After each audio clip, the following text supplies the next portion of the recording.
আজকে আমরা এই জঙ্গলমহলে মূলত যে আন্দোলন চলছে, কুলমি ভাইদের আন্দোলন চলছে, এই প্রসঙ্গে অন ক্যামেরা আমি এবং আমরা বলছি যে আমরা কোনো জাতি বিদ্বেষী নই।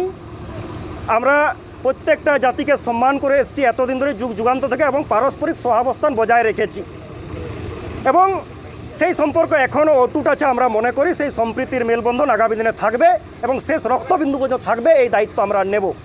কিন্তু আজকে 2 মাস ধরে এই জঙ্গলমহল এলাকায় আমরা দেখছি যে আন্দোলন চলছে। সেই আন্দোলন সম্পর্কে আমার কিছু বলার নেই।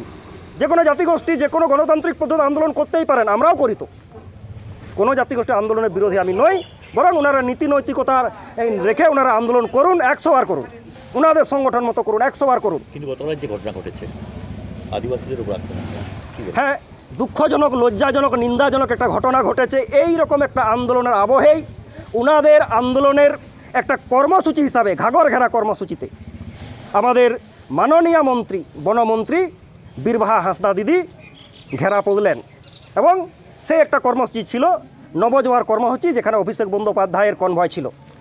ওনার গাড়িতে ঢিল ছোড়া হলো, বীরবাহা হাঁসদার গাড়ি ভাঙচুর করা হলো। তো মামুলি একটা গাড়ি ভাঙচুরটাকে আমরা মেনে নিতে পারছি না, এর পিছনে একটা বৃহৎ ষড়যন্ত্র আছে। আজকে অনেক কথা উঠছে নাকি ওই ঘাগর ঘেরাতে বহিরাগত লোক গিয়েছিল, আমরা দায়ী নই, ওরা দায়ী নয়। আমিও আন্দোলনকারী, আমি অন ক্যামেরা বলছি, এই সব ছেঁদো কথাবার্তা বলে কোনো লাভ নেই।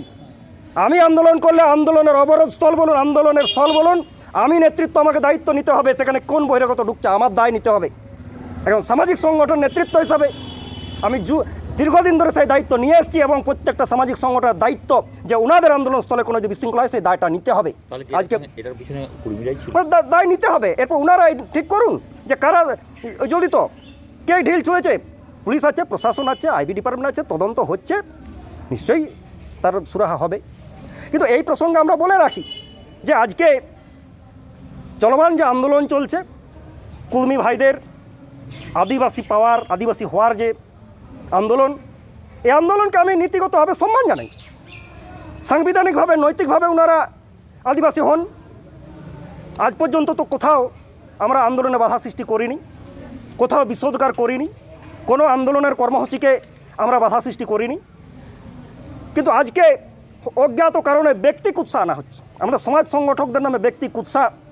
আজকে মণিপুরের কথা এখানে তুলে আনা হচ্ছে যে পশ্চিমবাংলায় নাকি মণিপুর হবে এবং সেটা নিয়ে প্রশাসনকে একটা উদ্দেশ্য প্রণোতভাবে একটা সন্ত্রস্ত পরিবেশ সৃষ্টির চেষ্টা হচ্ছে।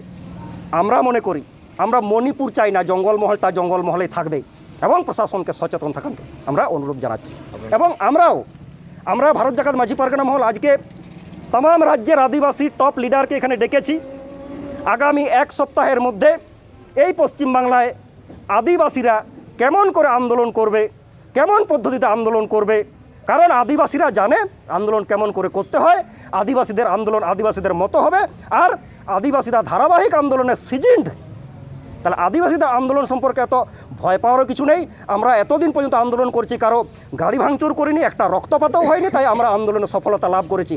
এবং আজকে যে আন্দোলন চলছে, আমরা মনে করছি আমাদের অধিকার আমরা শেষ হতে চলেছে, তাই আজকে আদিবাসী মানুষ আজকে জেগে উঠেছে এবং আগামী 1 সপ্তাহের মধ্যে আমরা সিদ্ধান্ত ঘোষণা করব এবং রাজ্য জুড়ে হয় বন্ধ হবে, অবরোধ হবে, বড় বড় কলকাতার বুকে সমাবেশ হবে এবং আমরা নিত্য নতুন কৌশল, আমাদের অনুভবী নেতৃত্ব এখানে উপস্থিত আছেন, তারা ঠিক করবেন। আপনার নাম? বিপ্লব সোরেন, বাঁকুড়া জেলা গঠন।